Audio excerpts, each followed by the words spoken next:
नमस्कार साथियों, आप सभी का पुनः साइंस वर्ल्ड में हार्दिक स्वागत है। देखिए, आज हम लोग उस वीडियो को पूरा कर रहे हैं, उस टॉपिक को पूरा कर रहे हैं कि पिछले वीडियो में अधूरा रह गया था। लाइट जाने की वजह से उसे पूरा नहीं कर पाए थे। उसमें हम लोग पढ़ रहे थे नोड।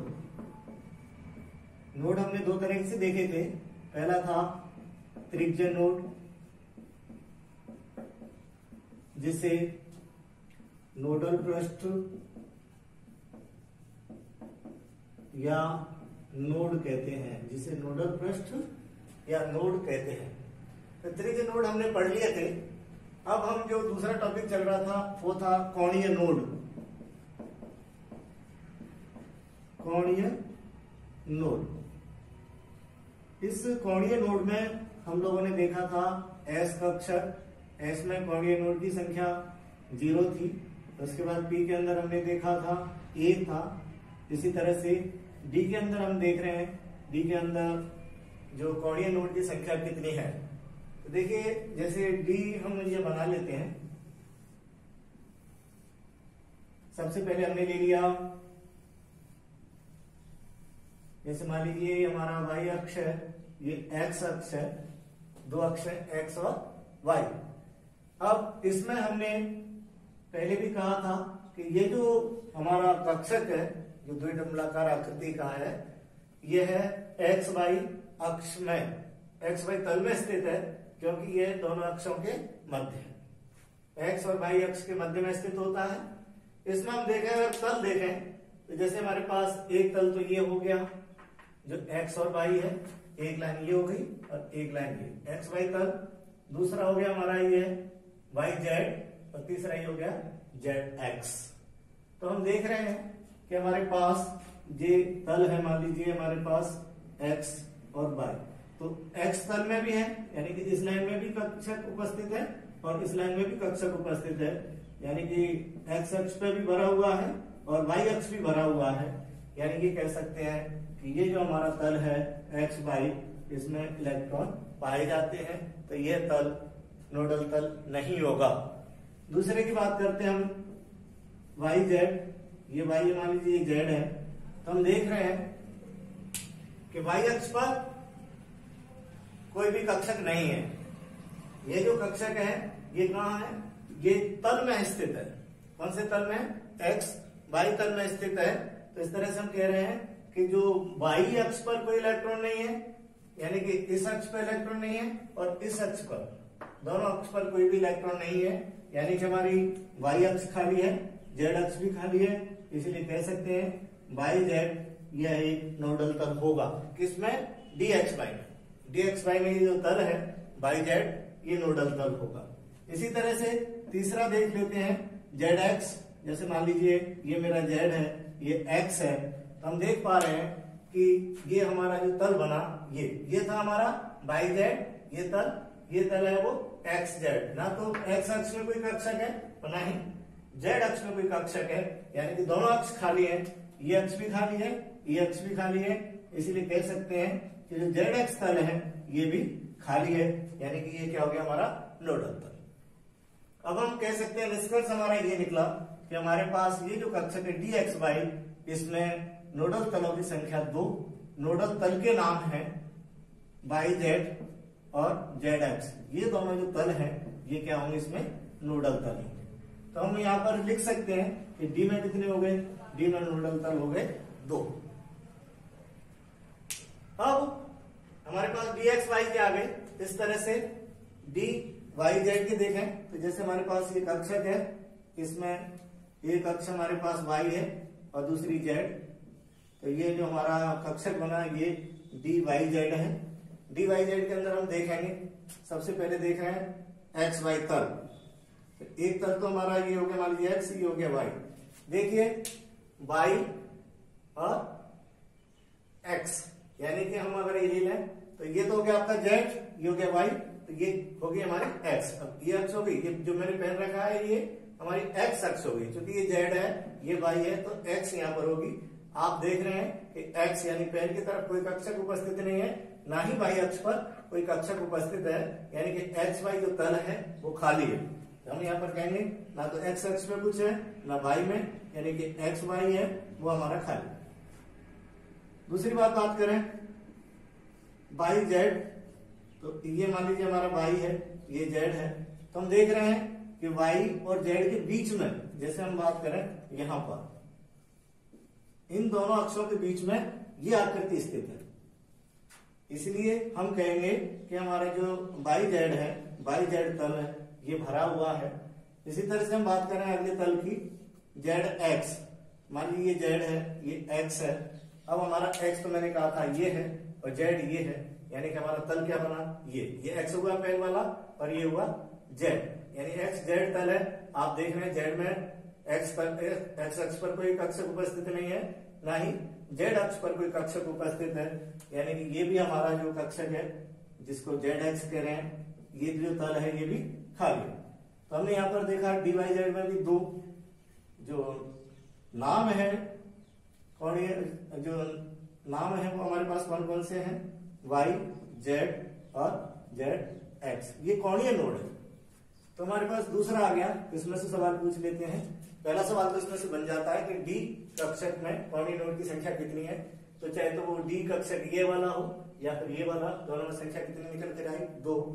नाम पूछ लेते हैं कि डी वाई जेड में कौन कौन से कोणीय नोड हैं, तो हमारे पास कौन कौन से हो गए, वाई जेड और जेड एक्स। इसी तरह से तीसरे कक्षक की बात करें, डी ब्लॉक के जो डी कोसेस के तीसरा जो कक्षक है उसकी अगर बात करते हैं तो हम देख पा रहे हैं तीसरा है जेड एक्स। जैसे हमारे पास दो अक्ष है, ये एक्स हो गई, ये जेड हो गई, इनके बीच में यह कक्षक उपस्थित है। तो यहाँ पर हम देखेंगे कि तीनों तलों को चेक करेंगे। पहला तल है एक्स वाई, जैसे ये ले लिया मैंने वाई, ये हो गया एक्स। अब इसमें हम देख रहे हैं कि एक्स अक्ष खाली है और वाई अक्ष अब ये हो गई, पहले वाली जो अक्ष है ये वाई है, यानी ये तक ये बना। आप देख रहे हैं कि वाई में कोई भी इलेक्ट्रॉन नहीं है और एक्स अक्ष भी पूरी खाली पड़ी है, यानी दोनों अक्ष खाली हो गई, एक्स अक्ष भी खाली है, वाई। तो ये जो एक्स वाई तल हो गए यहाँ पर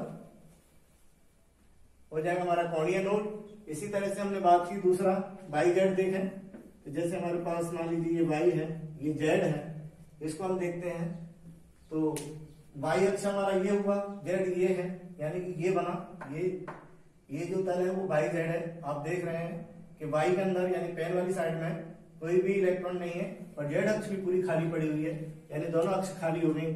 तो ये जो हमारा तल बना वाई जेड, ये भी कैसा हो गया, खाली। अब बात करते हैं जेड एक्स की।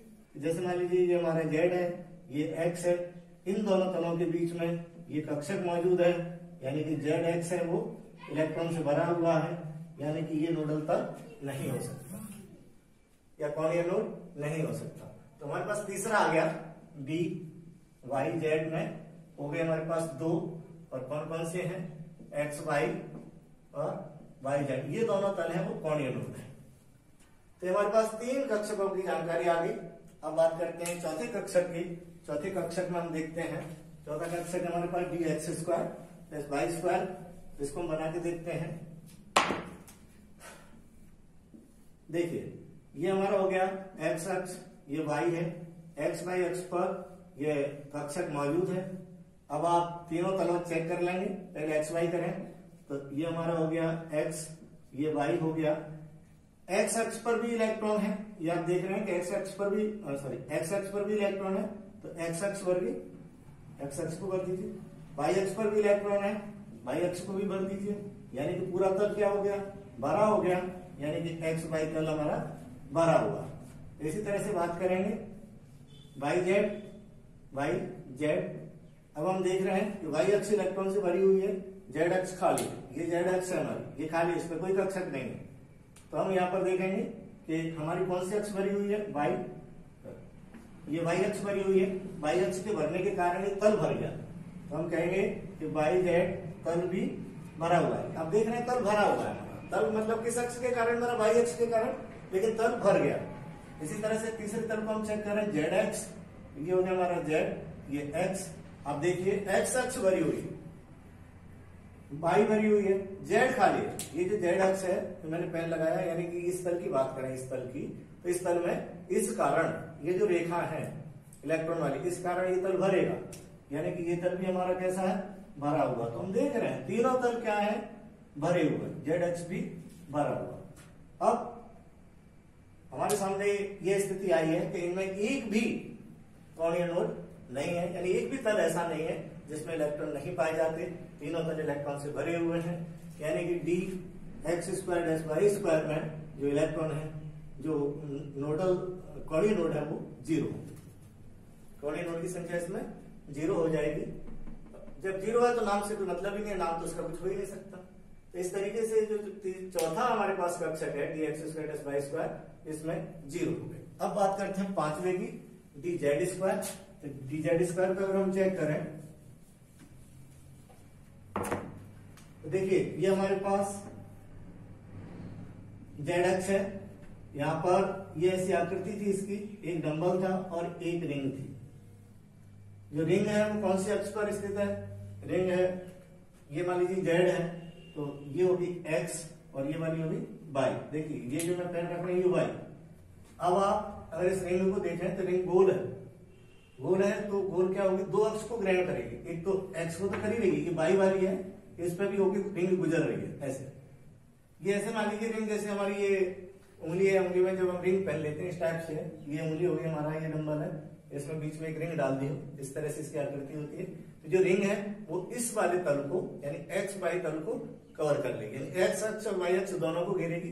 जेड ऑलरेडी से है, तो हम बात करें अगर पहला तल है इसके अंदर एक्स वाई, जैसे एक्स और वाई, इसी में ये रिंग स्थित है एक्स वाई में, एक्स वाई में रिंग उपस्थित है, इसीलिए ये तल तो क्या हो गया, ये तल हमारा एक्स वाई तल है, ये भरा हुआ हो गया। दूसरे तल की बात करें वाई जेड, तो वाई में हम देख रहे हैं वैसे तो वाई अक्ष पर रिंग मौजूद है, लेकिन फिर भी नहीं हो, तो हम यहाँ पर ये देख रहे हैं, अगर आपको समझ में ना आए कि वाई पे कैसे मौजूद है, तो जेड अक्ष आप देख रहे हैं, जेड अक्ष भरी हुई है, तो जेड अक्ष को भर दीजिए।